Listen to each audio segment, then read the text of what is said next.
Professor, why are we on a catwalk above a car factory? It's so quiet. Lunch break. The line rests for 45 minutes. A former student runs production here. And you came prepared, I see. Oh, this? The cafeteria line was endless, so I grabbed a cup ramen. Don't judge me. No judgment. That cup is today's topic. Here's a number that should stop you cold. 36 ramen shops went bankrupt in just 6 months, up 44%. Worst on record. Wait, a record? Tourists queue for hours at every famous shop. Both are true, and that's why I brought you here. Look down at that line, built for massive scale. The ramen market is trying to do the same thing. The market's never been bigger. It's racing toward 1 trillion yen a year. That's about $6 billion. Booming and dying at the same time? Look at profits. They nearly halved last year. Pork, seaweed, energy, every part of a bowl costs more now. And who absorbs it?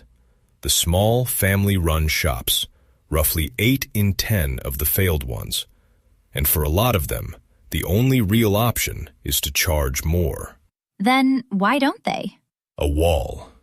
For decades, one bowl was never supposed to cost over 1,000 yen, about $6.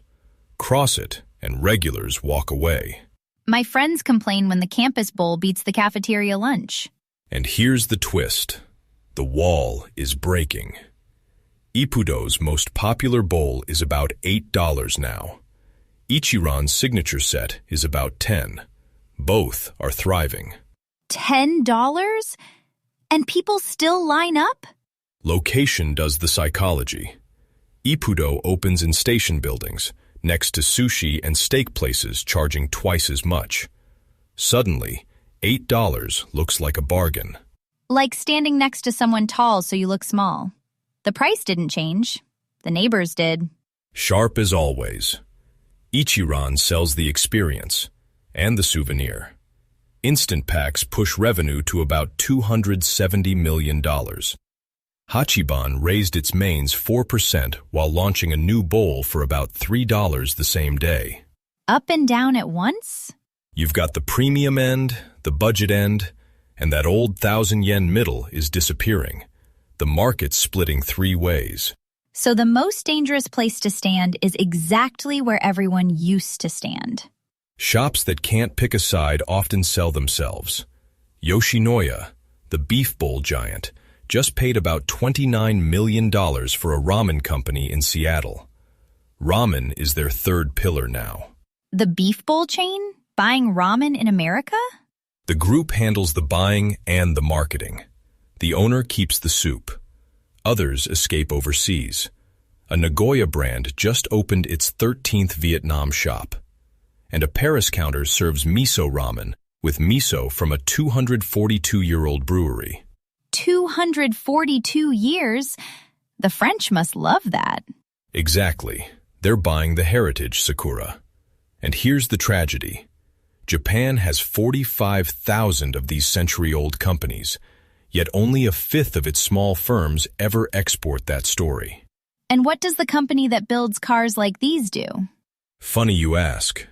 Toyota just ran a one-day ramen stall in Fukuoka. High-protein soy noodles from its own farming brand. Toyota makes ramen? Now the factory makes sense. So that's why we're here.